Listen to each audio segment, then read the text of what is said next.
Oke teman-teman, kembali lagi bersama Muklis Channel. Di sini kita ada kulkas satu pintu ya.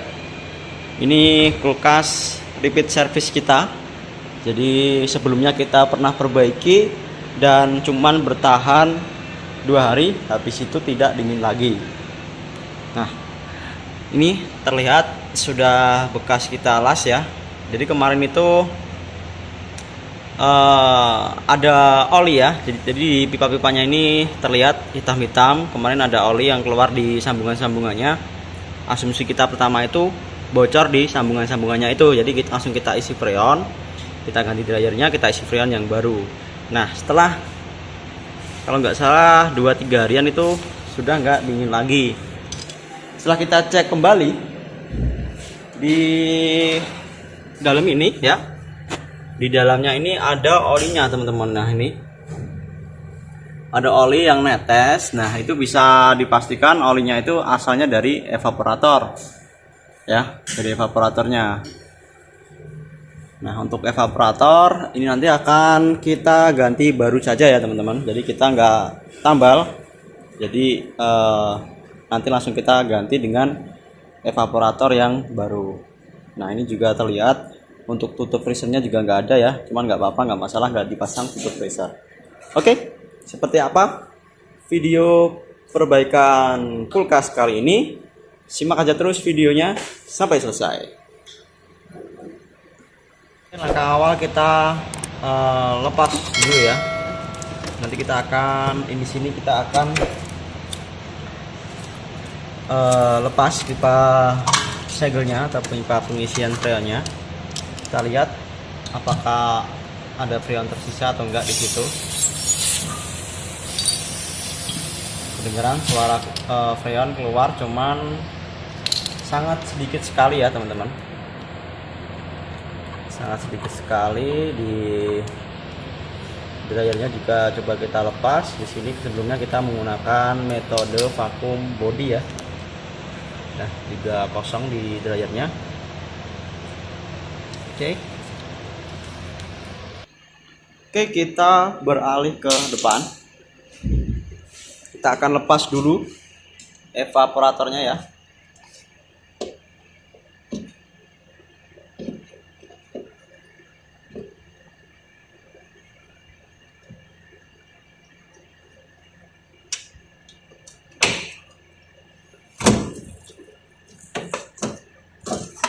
Kita lepas dulu cover dari evapnya. Kemudian di dalam sini terdapat baut, ada 2 baut atas bawah, ini kita lepas.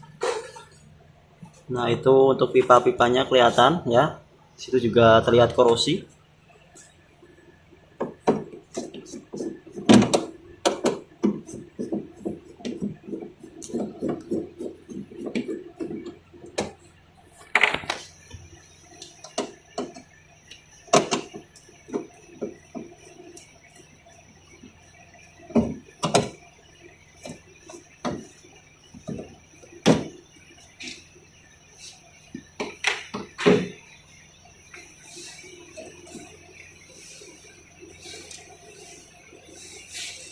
Pelan-pelan ya untuk nariknya, karena pipanya itu dia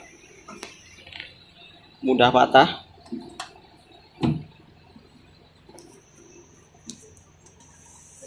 Oke, ini ya. Jadi nanti kita akan potong saja. Di sini nggak ada kebocoran ya. Di pipa ini, pipa evapnya aman kayaknya. Ini langsung saja kita potong.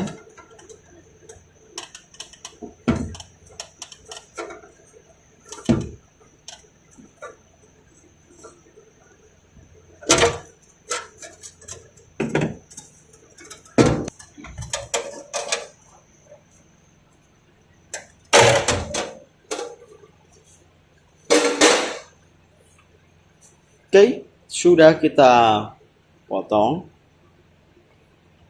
Kita rapikan dulu kapilernya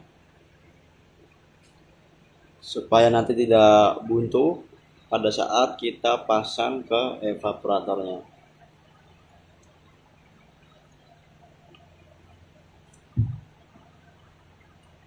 Oke.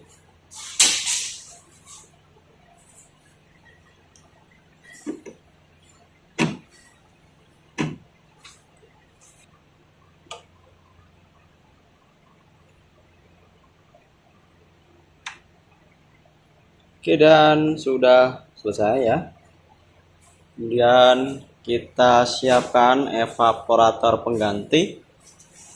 Nih, evaporator penggantinya. Langsung saja kita pasang. Untuk masang kapiler yang masuk ke evaporator itu usahakan masuknya panjang ya, dalam. Karena kalau cuma teman-teman masukin sedikit, itu nanti pada saat las itu biasanya buntu. Jadi peraknya itu masuk ke dalam, akhirnya buntu di kapilernya. Jadi kalau bisa nasukinnya ke dalam agak panjang, nggak apa-apa, kurang lebih ya 5-10 cm ya. Dan kita las. Untuk lasnya kita menggunakan las ini ya, las gas, karena apinya itu bisa kecil dan lebih aman di bodi kulkasnya. Kalau teman-teman mungkin yang belum terbiasa, mungkin agak susah ya ganti evap ataupun ngelas evap, sambungan evap, karena kalau nggak hati-hati di bodi-bodinya ini kadang terbakar teman-teman. Jadi teman-teman harus ekstra hati-hati. Kalau teman-teman ragu, mungkin di bodi-bodinya bisa ditutupin dulu. Di sini atas langit-langitnya ini bisa ditutupin menggunakan mungkin kardus ya, diisolasi atau apa yang kardus dibasahin dulu agak basah, terus ditempelin di dinding kulkas supaya lebih aman untuk pengelasan evaporatornya. Oke, di sini sudah selesai, kita las. Kita lanjut ke bagian belakang ya. Ini sementara nggak kita rapikan terlebih dahulu, kita tutup aja. Kita lanjut di bagian belakang. Ini untuk dryernya nggak kita ganti baru ya, karena kita rasa masih bagus dryernya. Jadi tinggal kita pasangkan pipa isi. Jadi ini tinggal kita pasangkan pipa isi, kemudian kita vakum dan isi freon yang baru. Dan untuk dryer kita nggak ganti, karena dryernya juga masih baru, kemudian masih bagus ya. Ini kita pasang pipa isinya.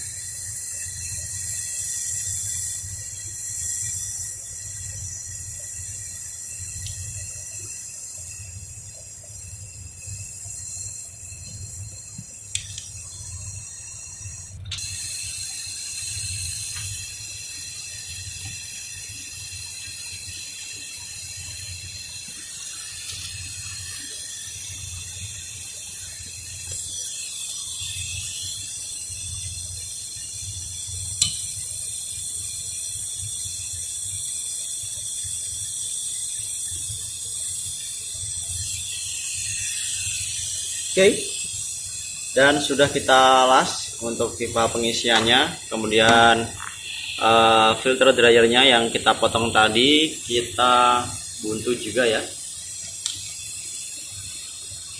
bekas vakum body. Ini kan tadi kita potong, ini kita buntu kembali, karena di sini nanti kita nggak vakum body, kita menggunakan alat vakum ya.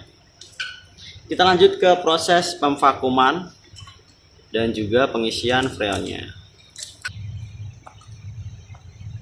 Oke, ini sudah kita siapkan alat vakum dan juga manifold. Kita menggunakan manifold 2 sisi, selang yang warna biru atau selang yang bagian kiri kita pasangkan di pipa pengisian seperti ini.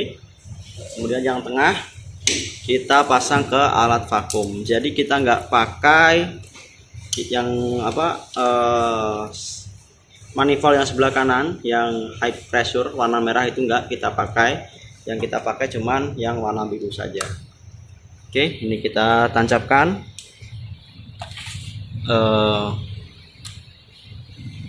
stop kontak atau kabel dari vakumnya. Kemudian yang keran paling kiri ya, ini kita buka, kemudian yang kanan jangan lupa ditutup ya, seperti ini. Kemudian mesin vakum baru kita nyalakan.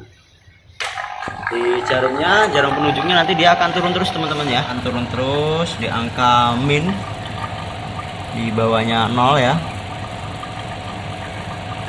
Nanti untuk pemvakuman kita akan tunggu kurang lebih sekitar 15 menit sampai 20 menitan ya. Kalau suara mesin vakumnya sudah stabil, berarti sudah cukup, baru nanti akan kita isikan freonnya. Oke, kita tunggu dulu sampai proses pemvakuman selesai. Oke, jadi ini sudah 15 menit teman-teman ya. Dan untuk pemvakuman sudah selesai. Kemudian langkah awal kita tutup dulu keran yang warna biru ya, kita tutup. Kemudian mesin vakum kita matikan. Kemudian untuk selang yang tengah, maksudnya selang yang ini yang tengah ya, betul, yang menuju ke mesin vakum kita lepas. Kemudian kita pindah ke tabung freon ya. Kita menggunakan freon merek Honeywell R134. Nah, ini karena kita lepas tadi ya, karena selangnya kita lepas, otomatis kan ada udara masuk ke pipa ini ya teman-teman. Otomatis ada udara yang masuk ke pipa tengah. Ini pipa udaranya itu kita bersihkan dulu. Cara bersihnya kita dorong menggunakan freon ya. Jadi untuk yang kerannya warna merah, yang paling kanan kita buka, kemudian freonnya kita buka sedikit. Nah, seperti ini. Kalau dirasa udah cukup, kita tutup. Nah, itu fungsinya buat bersihin udara sisa yang masuk ke selang. Kemudian baru kita isikan freonnya ya. Kalau untuk pengisian freon, barangkali teman-teman ada yang bingung kita pakainya caranya gimana. Untuk pengisian freon itu kondisi mesin masih mati ya teman-teman, atau kompresor masih mati, itu kita isi sampai kira-kira itu suara pengisiannya itu udah hampir habis. Jadi desisnya sudah hampir habis, jangan sampai nggak desis ya. Jadi kalau desisnya udah dirasa udah mau habis, itu baru kita tutup. Kita caranya seperti itu. Mungkin untuk rekan-rekan lain mungkin bermacam-macam ya, berbeda-beda. Ada yang mungkin diisi sedikit-sedikit sambil dinyalain mesinnya, terus diisi sedikit-sedikit begitu ada. Nah, ini kita nggak gitu ya caranya. Kita isikan sampai kira-kira suara desisnya udah habis. Ini kan desisnya udah habis ya, dan di tekanannya itu di sini sekitar 80 psi lebih sedikit. Baru kita tutup ya keran ini. Kalau dirasa sudah, kemudian langsung kita tancapkan kabel powernya. Kulkas kita nyalakan. Jadi kalau ada yang tanya apa enggak bahaya, enggak ya. Jadi di mesin aman. Nah, ini untuk tekanannya dia turun.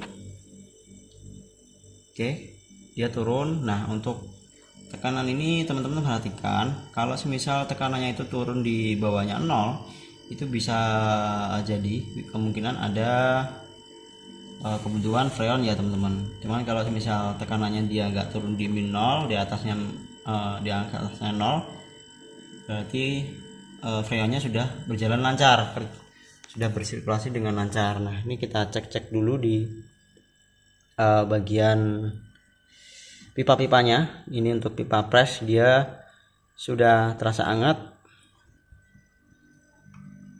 Kalau untuk belajarnya belum ya, karena dia barusan nyala. Kita tunggu aja. Jadi untuk sirkulasi freon yang bagus, ini sudah sering saya jelaskan di video-video kita sebelumnya ya. Untuk sirkulasi freon yang bagus itu tandanya pertama pipa pressnya hangat ya, atau sedikit panas. Kemudian di bodinya juga hangat kanan kiri ya. Jadi jangan cuman satu sisi aja. Jadi bodi kanan kiri wajib hangat, karena di kanan kiri itu terdapat kondensor. Kalau misal angkatnya cuma di samping aja, itu biasanya freonnya nggak lancar sirkulasinya. Yang ketiga di filter dryer. Filter dryer ini kalau pas dia sudah kerja sekitar 5-10 menit, ini untuk filter dryernya normalnya harusnya dia hangat gitu. Kalau dirasa filter dryernya dia nggak hangat atau mungkin malah dingin, itu bisa dipastikan untuk freonnya tidak bersirkulasi dengan baik. Oke, ini kita tunggu dulu sampai kira-kira sirkulasinya lancar ya, maksudnya sudah sirkulasinya sudah merata freonnya, karena baru nyala otomatis freonnya kan belum bersirkulasi ke semua pipa-pipanya ya. Jadi kita tunggu saja. Nah, ini untuk tekanannya di sini sekitar 7 PSI ya, 7,5 8 PSI nan. Jadi untuk pengisian untuk kulkas 1 pintu ataupun 2 pintu itu kita pengisiannya nggak pakai patokan tang ampere ya, kita nggak pakai tang ampere, kita biasanya cuman menggunakan manifold. Patokannya itu dari tekanan manifold di kulkas 1 pintu maupun 2 pintu itu bisa isikan di tekanan 10 PSI ya teman-teman. Jadi tekanannya kita isikan di 10 PSI. Nah, ini kan sudah 10 PSI. Kalau dirasa sudah stabil di 10 PSI, baru disegel atau kita tutup pipa pengisiannya. Oke, ini kita tunggu dulu sampai kira-kira untuk sirkulasinya sudah merata. Oke teman-teman, jadi ini untuk tekanannya sudah stabil ya di 10 PSI. Ini untuk pipa press masih hangat, kemudian dryernya juga hangat normal. Kemudian untuk bodi kanan kiri hangat juga, jadi sudah nggak ada masalah di sirkulasi freonnya. Kemudian kita langkah akhir, kita tutup atau kita segel pipa pengisiannya ya teman-teman. Jadi kita terbiasa kita segel permanen, jadi kita las, kita jepit dulu menggunakan tang grip seperti ini, tang jepit. Kemudian baru ujungnya kita dipotong ataupun dilepas, baru kita tutup ya. Jadi kita segel permanen. Kadang kan ada mungkin dari rekan-rekan yang nggak dilas, jadi cuman ditutup menggunakan ini ya, pentil. Jadi kan ada kalau nepel beli baru kan pasti ada pentilnya ya, ini kita lepas pentilnya. Nah, itu kan biasanya kalau dia dilepas otomatis ketutup langsung. Itu biasanya kalau umurnya nggak biasanya kalau lama-lama itu seal karetnya itu kaku ya, akhirnya bocor biasanya. Makanya ini kita segel permanen supaya menghindari hal-hal seperti itu, bocor gitu. Ini kita segel permanen seperti ini ya.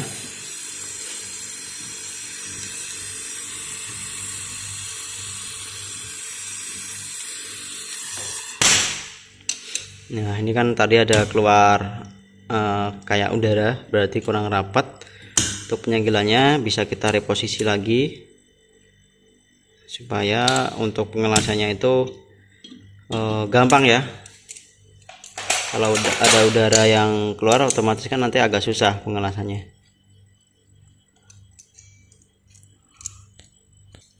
Kita ganti tang grip, tadi agak kurang bagus untuk nyegel.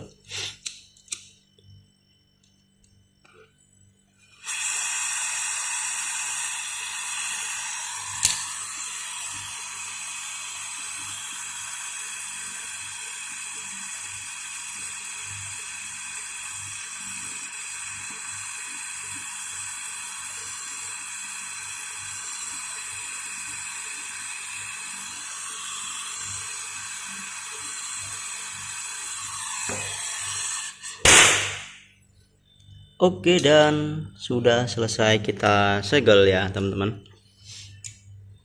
Kemudian tinggal kita rapi-rapikan aja sama yang evaporator yang kita lepasin tadi, kita rapikan juga ya seperti semula, karena tadi kondisinya masih terlepas. Ini sambil kita cek. Nah, ini kelihatan nggak ya, bentar. kita shoot dari, nah ini sudah ada bunga esnya ya, dan ada uap-uapnya. Di sini sudah mulai dingin evapnya, bisa kelihatan ya teman-teman. Biasanya yang dingin terlebih dahulu itu di atas ya, karena atas itu jalur pertama freon itu masuk. Kalau yang bawah mungkin nunggu, jadi nggak bisa langsung dingin, maksudnya nggak bisa langsung ada bunga esnya. Yang pertama ada bunga esnya itu pasti pipa bagian yang terdekat dari kapiler itu. Ini kan dia terdekat dari kapiler ya, yang atas, makanya kenapa yang atas itu jadi es duluan. Kita rapikan, kita harus hati-hati ya. Jadi kalau ada yang tanya kenapa nggak dirapikan dari pertama biar nggak susah ya, karena kan kita sambil ngetes juga ya, kira ada masalah atau enggak di evapnya. Kalau misal bermasalah kan lepasnya gampang, jadi kita ngerapiinnya belakangan ya, jadi nggak masalah. Yang penting hati-hati aja teman-teman ya, karena untuk pipanya itu kan dia tertanam di bodi, takutnya kalau nggak hati-hati bisa patah. Kalau patahnya masih bisa jelas sih nggak masalah, kalau patahnya di pangkal yang masuk ke bodi itu yang repot nantinya. Nah ini udah mulai ada uap-uapnya.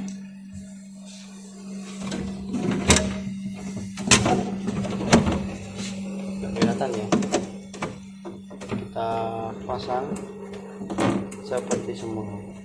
Jadi sudah selesai kita rapikan teman-teman ya, jadi sudah selesai untuk pengerjaannya. Ini juga sudah mulai berembun. Nah ini udah kelihatan ya, mungkin nggak tahu ini kelihatan nggak di video. Jadi ini kelihatan sudah mulai ada uap-uapnya. Jadi untuk kulkasnya sudah normal, nanti kita tinggal tes aja ya. Oke, jadi seperti itu video perbaikan kulkas kali ini. Jika teman-teman suka dengan video ini, teman-teman bisa like, dan barangkali video ini bermanfaat, teman-teman bisa share video ini. Dan satu lagi, jangan lupa subscribe ya teman-teman. Oke, segitu aja video perbaikan kulkas kali ini. Berjumpa lagi di video selanjutnya. Bye bye.